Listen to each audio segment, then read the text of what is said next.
Senior agent Noel বিসেটের নেতৃত্বে 6 agent এবং CIA অফিসারদের একটি যৌথ দল স্পেনের বুনোলে রাশিয়ান অস্ত্র ব্যবসায়ী ভিক্টর গ্রাডভকে তাড়া করছে।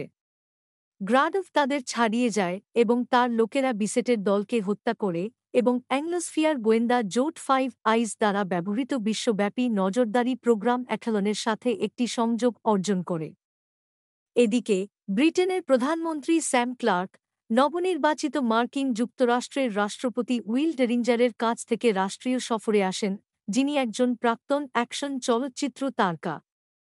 এই দুই ব্যক্তির মধ্যে মতবিরোধ হয় এবং সংবাদ মাধ্যমের সামনে জনসমক্ষে তর্ক শুরু হয়, যার পরে তাদের নিজ নিজ সহযোগী কুইন্সি এবং ব্র্যাডশ পরামর্শ দেন যে তারা বিশ্বের কাছে একটি ঐক্যবদ্ধ ফ্রন্ট উপস্থাপন করার জন্য একসাথে ট্রিয়েস্টে আসন্ন ন্যাটো শীর্ষ সম্মেলনে যান। ক্লার্ক এবং ডেরিঞ্জার অনিচ্ছুকভাবে সম্মত হন। উড়ানের সময় গ্রেডভের সন্ত্রাসীরা এয়ারফোর্স ওয়ানের উপর আক্রমণ করে, যারা বিমানটি গুলি করে ভূপাতিত করে। ক্লার্ক এবং ডেরিঞ্জার দুটি প্যারাসুট ব্যবহার করে পালাতে সক্ষম হন কিন্তু বেলারুশে আটকা পড়েন এবং বাকি বিশ্ব তাদের মৃত বলে ধরে নেয়।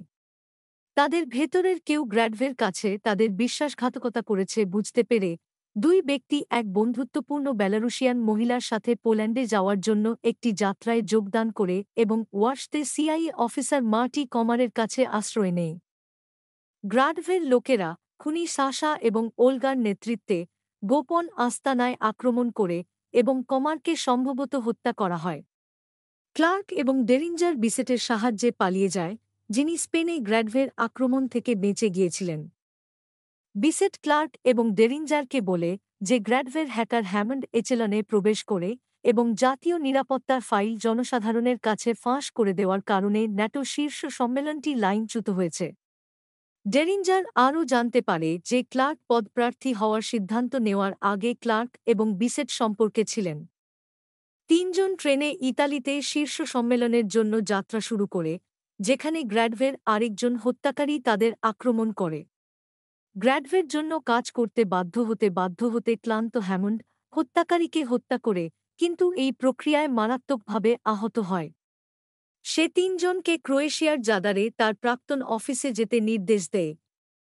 কে তাদের সাথে বিশ্বাসঘাতকতা করেছে তা খুঁজে বের করার জন্য তারা ডেরিঞ্জারের সহযোগী ব্র্যাডসের সাথে জড়িত পুরনো চ্যাট লগ খুঁজে বের করতে সক্ষম হয়। তারা আবারও গ্র্যাডভের ঘাতকদের দ্বারা আক্রান্ত হয় এবং ক্লার্ক আপাতদৃষ্টিতে একটি বিস্ফোরণে নিহত হয়। ডেরিঞ্জার এবং বিসেট শীর্ষ সম্মেলনের জন্য ট্রিয়েস্টে পৌঁছান, যেখানে তারা জানতে পারেন যে আসল বিশ্বাসঘাতক হলেন ভাইস প্রেসিডেন্ট এলিজাবেথ কার্ক, যিনি ব্র্যাডসকে মিথ্যা পথের সন্ধানে অভিযুক্ত করেছিলেন। তার এবং গ্র্যাডভের জন্য কাজ করা ঘাতকরা ট্রিয়েস্টে হয়ে ডেরিঞ্জার এবং বিসেটকে ধাওয়া করে। ক্লার্ক দুজনকে বাঁচান, যিনি বিস্ফোরণ থেকে বেঁচে যান এবং ক্রোয়েশিয়া থেকে একটি ফায়ার ট্রাকে করে ইতালিতে যান।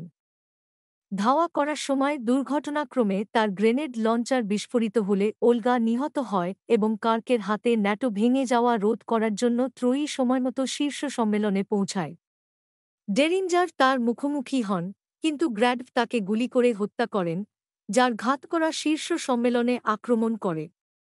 বিসেট সাশাকে হত্যা করে যখন ক্লার্ক এবং ডেরিঞ্জার ধাওয়া করে এবং শেষ পর্যন্ত গ্র্যাডভকে হত্যা করে। 2 মাস পরে ন্যাটোর মধ্যে সম্পর্ক মেরামত করা হয়েছে এবং ক্লার্ক এবং ডেরিঞ্জার ঘনিষ্ঠ বন্ধু হয়ে উঠেছে। ক্রেডিট পরবর্তী একটি দৃশ্যে কমারকে ওয়ার্স আক্রমণ থেকে বেঁচে যাওয়ার কথা প্রকাশ করা হয়, কারণ তার মাথায় ধাতু প্লেট ছিল এবং একটি বারে মহিলাদের তুলে নেওয়ার চেষ্টা করার সময় বিসেট তার দিকে এগিয়ে আসে।